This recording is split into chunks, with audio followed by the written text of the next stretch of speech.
Hey guys, today I wanted to go on a nostalgia trip with you. With the launch of Wrath of the Lich King Classic less than 2 months away, I wanted to reminisce and share my personal 5 favorite things about Wrath of the Lich King, and I'd love to know what your favorite things are about Wrath in the comments section. Now, one thing I really truly loved about Wrath of the Lich King was the number of mounts that were added to the game. In TBC, there really weren't a lot of epic flying mount options. Really, it was just the Cenarian Refuge Hippogriff that was added, and then eventually we got the Shatari Skyguard, Nether Ray in the later phase, and then the Nether Drake. But in Wrath, there are just so many new mounts. It's awesome, and it's so fun to go around and collect them. And, personally, I love the new Proto Drakes. I thought that they were so much cooler than the other dragon mounts you could get. I always remember that the one you get from Culling of Stratholme, the yellow, Drake. I thought that one was, the noobiest mount ever. If I saw someone riding that, I was like, oh, it's such a noob. They have nothing better than that. Because that one was it was at 100% drop rate, so it was just so easy to get, and I feel I was like, why are you showing that off? There's nothing cool about that, but I love the Proto Drakes. Most of them were pretty hard to get, for the most part. The only mount I thought that was cooler was the Frostworms, which of course were the coolest in my opinion, really fit the whole expansion theme. I also loved the way in which you had to acquire these mounts. I'll never forget the oracles in Sholazar Basin. Every few days going back, buying a new mysterious egg, waiting for it to hatch and seeing what came out of it. I remember I knew that you could get a green Proto Drake mount that way. So, I really wanted to get it. I knew it was super rare. I remember only seeing one person on the entire server actually have that mount, and I was so envious of them. I think it was a druid. It perfectly fit them right. The green Proto Drake. It's tough to get. You have to keep trying over and over because it's got a low drop chance. It's time gated, right? You have to wait a few days before you can go open it and buy a new one. It's unique. You can only have one at a time. So it's super easy to get discouraged and give up, especially since you need to wait those few days.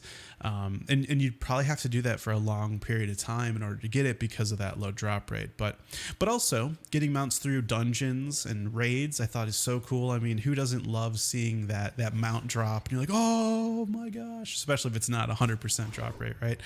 And also even buying them from the Argent tournament, adding them to your collection, that pets tab with the mounts, I thought that was a really great addition.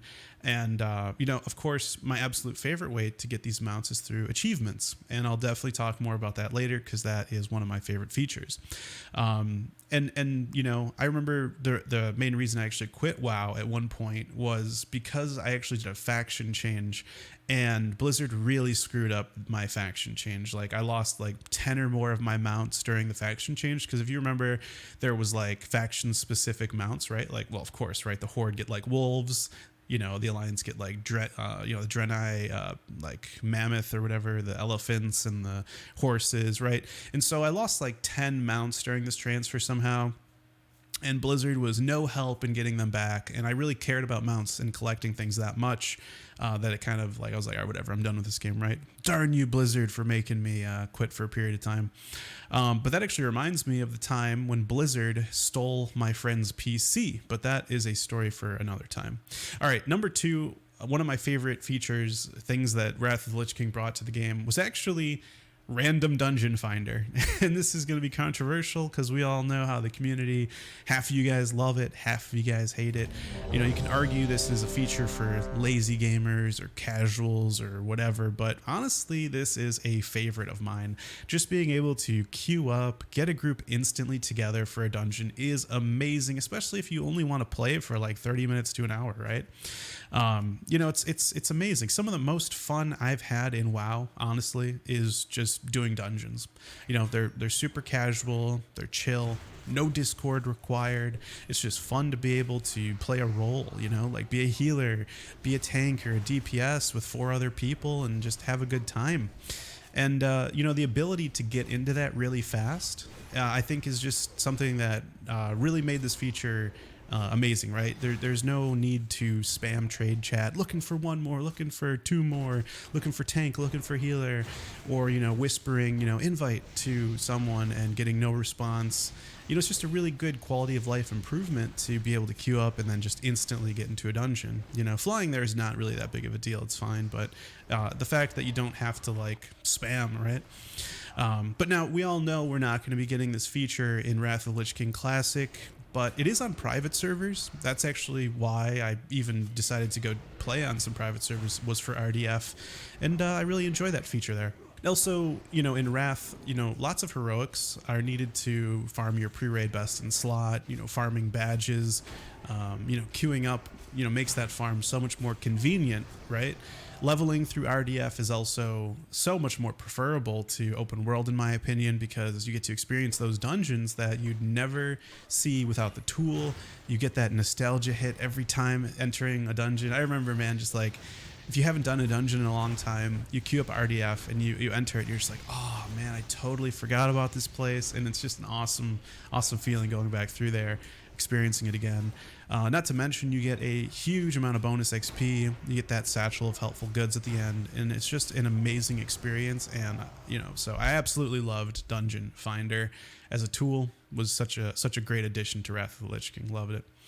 All right, number 3 is the theme. Now, I think a lot of people could probably relate with this, but like Death Knights, right? Arthas, Northrend, it's one of the most popular storylines in WoW history. I think a lot of people love the fantasy of, battling the Scourge, Kel'Thuzad, all the rest, right? Icecrown Citadel was an incredible raid. I love the fantasy. I just thought that the tile set was beautiful, right? Now, I remember I hated Tempest Keep, right? Like it was like the opposite. It was a horrible environment, in my opinion. It was like these cramped, narrow hallways. It was the same old blood elves that were fighting. It was pretty boring, honestly, right? And I had my fill of the Naru ship tile set, right? We had all of Exodar had that tile set. We saw it literally in 3 other dungeons already. We had it in Botanica. We had it in Mechanar, Arcatraz. Funny enough, though, I loved the fact that there were 3 dungeons that also had the Icecrown tile set, right? There was Halls of Reflection, Pit of Sauron, and Forge of Souls. Now, these 3 dungeons I all thought were really, really cool, and it felt like you were doing really important work, right? Inside the incredible Icecrown Citadel against Arthas. Also, Jal-Nerub was another super, super fun environment to go through. I remember the Warcraft 3, the Frozen Throne campaign. That was so fun, taking Arthas and Anubarak through the Old Kingdom, going up against the Forgotten Ones. I'll never forget Anubarak was like, fight as though you've never fought before. Like, that was so awesome, right? Or when Arthas by himself goes through that series of traps and Anubarak is like, I see now why the Lich King chose you as his champion. Few would have made it through there. So it was really, really cool to be able to go through that in World of Warcraft then. And I do have to admit, it was a little bit of a letdown that Jal-Nerub wasn't a long raid or anything, spectacular. I felt it was a little bit of a letdown because, Anubarak was just a dungeon boss. Of course, he does come back in Trial of the Crusader, but I felt like they didn't do him justice. They did my boy wrong. Maybe I'm biased because, he's one of my favorite characters in the Warcraft universe, right next to Kel'Thuzad. I always thought those two were super cool because of how they were like Arthas's commanders, right? Major Domo. Okay, let's move on to the next one. Achievements. I remember when I first encountered achievements, period, in my life, I was like, I think it was on Xbox 360 or something, on Halo 2 or Halo 3 maybe. I thought achievements were the coolest thing ever. Now, I don't like the modern day achievements because you get an achievement for like doing anything, right? Just play the game and you just start getting achievements. Like I don't really like that. I don't think that's the way achievements should be. It should be something that you have to specifically seek out, know what it is, and then go get it. For example, like the heroic dungeon achievement, like Glory of the Dungeon Raider, right?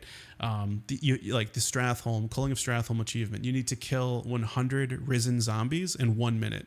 Basically, you can't just get this achievement. You have to intentionally gather 100 of them up and then AoE them down. And I remember doing it using RDF and being like, oh my God, we're not going to make it. 100 zombies, 100? That's crazy. I remember someone died and then we were like, oh shoot, we're not going to be able to pull it off. But we ended up pulling it off, and like 4 of us were dead, and we just had the one guy left, and it was like, we did it. We all got the achievement. That might have been the last one too for me. And I got that red proto Drake and I was like, yes. So that was so much fun, right? And I think achievements are really fun, and they make these optional challenges available, but you actually get a reward for doing it, right? You get like a title or a mount. Of course, in this example, you get that red proto Drake, which I literally rode on forever because I was so proud of it, right? And so I'm a huge fan of achievements if they're done correctly, especially if you get a physical reward for doing it and it is somewhat difficult to achieve. I like when there's some difficulty. Not everyone can do it, right? All right, and really the last feature that I really love about Wrath of the Lich King personally is the battlegrounds.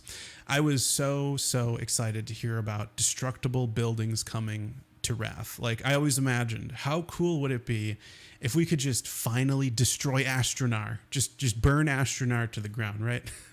I was an orc, and I hated night elves, and I remember massive battles happening around Terran Mill and South Shore, and the thought of just using a catapult to hurl fiery boulders at the buildings of South Shore and actually seeing them explode and be destroyed was super exciting to me. Like, I loved when we raided capital cities, right? Things like that. But of course, that wasn't exactly what Blizzard had in mind. But instead, we got Wintergrasp and Isle of Conquest and Strand of the Ancients, which had these destructible buildings, which was mainly walls, right? Destructible walls, really. But still, it's really cool that like you had to destroy these in order to gain access to the rest of the battleground. I thought it was really cool. I remember playing defense on Strand of the Ancients as a hunter. And it was just perfect, sitting on the walls, raining down arrows, completely destroying all those melee classes who were just waiting for the wall to fall. It was hilarious. If you remember, you could, of course, carry bombs to the wall, too. I remember so many people just didn't carry the bombs. I was like, what are you guys doing? If you weren't in a tank, right? The tank was the main method as well. Those battlegrounds are tons of fun. To be honest, I remember thinking back now, like the grind for honor is not particularly fun. I don't actually miss the honor grind.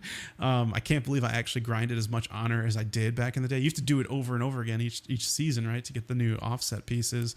It's really mandatory too, right? You need to have resilience gear to compete in PvP. But once you get it, you are like super OP. I remember once I was fully geared in PvP gear, getting the Wrecking Ball achievement was so easy. I pretty much got it like every game, I think it's get 20 killing blows without dying or something like that. But PvP is really a lot of fun when you're fully geared, and players who aren't geared die in like 2 seconds, and it's so much fun. And these are my 5 tips